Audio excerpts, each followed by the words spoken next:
Deferencia de atendernos el doctor Mauro de la Bombarda, analista internacional y profesor de la Universidad de El Salvador. Mario Nacional saluda, gracias por atendernos. Hola Mario, buenas noches. No, al contrario, gracias a usted. Bueno, como le dije en un mensajito, el mundo nos da respiro, ¿no? Sí, Realmente lo que pasa en Eslovaquia, sí,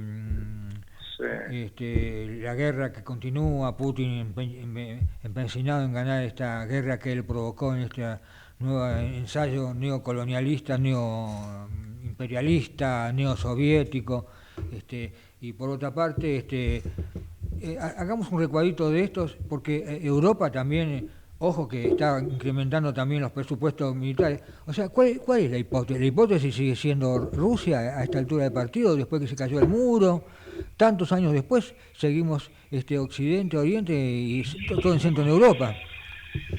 Y bueno, Mario, acá hay como un movimiento que tiene, por supuesto, un sustento geopolítico que se empieza a dar tras la disolución, ¿no?, de la Unión Soviética, que es el repliegue de los rusos, que ellos se habían quedado con media Europa después de la Segunda Guerra Mundial. Claro. Bueno, habían ganado a los ejércitos europeos de Hitler, de Italia y de todos los que se le habían sumado, y pusieron casi 20 millones de muertos, ¿no? Y ahí entonces ellos pudieron tener ese dominio sobre Europa Oriental.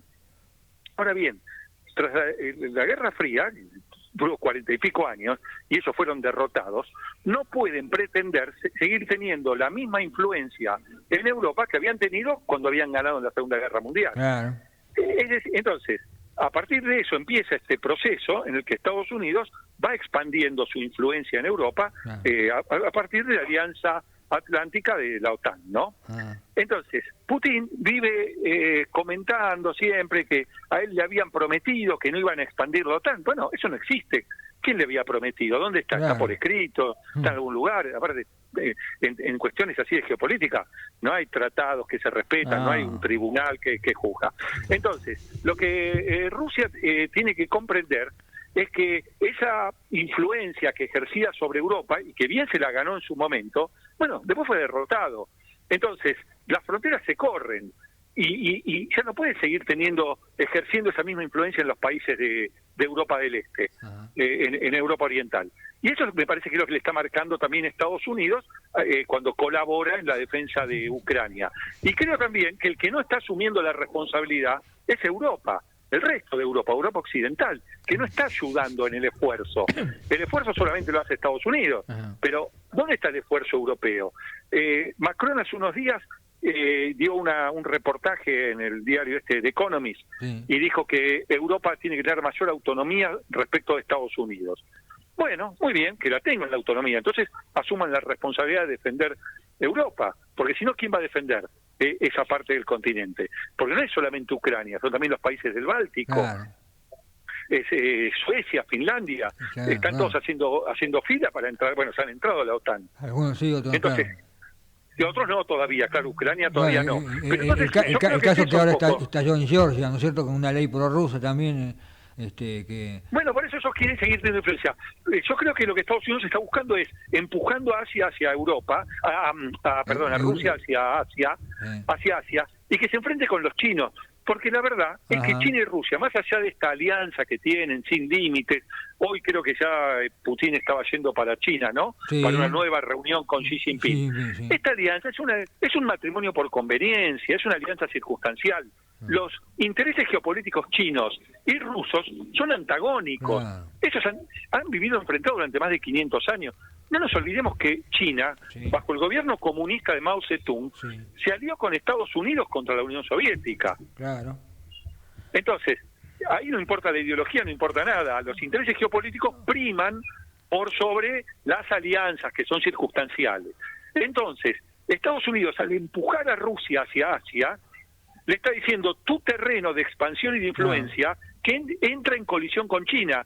Bueno, disputen por Asia Central, disputen por el Pacífico, pero no vengas a Europa. Europa quedó bajo el dominio norteamericano. Ahora esa es una forma de ver el conflicto. No podemos dejar de ver que soy yo vivo mojado, éramos pocos y Putin ahora con un pie en la Antártida. Sí, señor. Sí, señor. ¿Qué tal? Creo que creo que es una noticia que la están exagerando, sobre todo los medios británicos. Ajá. Creo que hay una enorme exageración. Está bien. Acá vamos a primero unas cuestiones puntuales de lo que se anunció. Primero, no queda claro tampoco dónde es que se habrían encontrado el petróleo. Sí. Porque hablan de reservas equivalentes a Arabia Saudita, en Antártida. Pero fíjese una cosa, establecer la cantidad de las reservas es un proceso que lleva años. Exploración. Es imposible. Claro, con una mera prospectiva que encontraron algo de petróleo, ya digan cuánto tienen de reserva, ya me parece algo medio absurdo. Segundo tema que no parece verosímil, que exista la posibilidad de que lo exploten. Después vamos a hablar del tema legal, pero primero vamos al tema económico. No es viable económicamente ponerse a explotar. Sí, la verdad que... Claro. Que van a hacer ¿cómo hacer un gasoducto sobre el hielo, no? Bueno, claro, ¿qué tipo de petróleo es? Oleoducto. Claro, ¿qué tipo de petróleo encontraron? Porque hay oleoductos son distintos según el petróleo. Sí. La verdad es que Rusia no tiene una economía para explotar ese petróleo. La única posibilidad que podría tener, que sería casi muy lejana, sería con China. Pero Rusia no tiene ninguna posibilidad de hacerlo. No tiene la economía rusa está castigada por la guerra, tiene mucho gasto de armamento, más allá de las sanciones económicas que le impusieron, que parece que esas sanciones no han servido de nada. Sí. Pero no tiene una economía como para desarrollar una industria petrolera en la Antártida, en una zona totalmente inhóspita, donde uno no puede hacer vivir gente durante todo el año. Es muy difícil. Entonces, creo que la noticia se está exagerando. Ahora, por otro lado, hay que tener en cuenta que en la Antártida se rige el estatus legal por un tratado de 1958-59, firmado por Rusia, entre otros, y Estados Unidos, con el último protocolo creo que se llegaron a 50 y pico países, y primero que nada no tiene asignada soberanía. Es decir, el territorio no es de nadie. No es que es en territorio argentino o en territorio británico. En todo caso, están superpuestos los reclamos argentinos y británicos. Correcto. Y segundo, estos protocolos impiden la explotación de hidrocarburos en la Antártida. Y uno de los garantes de ese tratado es Estados Unidos. Entonces, me parece que es una noticia rara. La divulgan los medios británicos, dicen que ya están probadas las reservas, cuando es raro que estén ya establecidas las reservas. No parece económicamente viable, además legalmente no se puede hacer. Y no es que digo que no se puede, que va a ir la policía y los va a meter preso. No. Digo que Estados Unidos es el garante también de este tratado y no lo permite. Sin embargo, yo le voy a agregar algo más. A ver. Creo que es un tema que hay que tomarlo con cuidado, sobre todo para Argentina, que tenemos nosotros reclamos en la Antártida, somos uno de los países con mayor presencia en la Antártida y más antigua presencia en la Antártida, y que nuestro reclamo está superpuesto con el de los británicos e inclusive con el de los chilenos. Quiere decir que nosotros estamos ya en una disputa sobre una parte del territorio antártico. Nosotros somos un país, nuestros mapas ya nos muestran como un país bicontinental. Mauro, lo que debemos sumar recientemente la visita de la jefa del Comando Sur. Del Comando Sur, y nada más que dar vuelta un acuerdo que había con China para hacerlo con Estados Unidos, nada más ni nada menos que un puerto multimodal en Ushuaia. Estamos hablando todo de lo mismo, ¿no? Exactamente. Fíjese que Gran Bretaña anuncia la construcción de un megapuerto justamente con ese propósito, para apoyar la logística antártica. Lo anuncia Gran Bretaña. Después Chile firma acuerdos en Malvinas. Claro. Después Chile firma acuerdos de cooperación con Gran Bretaña para la Antártida. Después China, que quiere desde Tierra del Fuego tener un puerto. Y vino finalmente Laura Richardson con el presidente Milei y anuncian el proyecto de la base con apoyo norteamericano.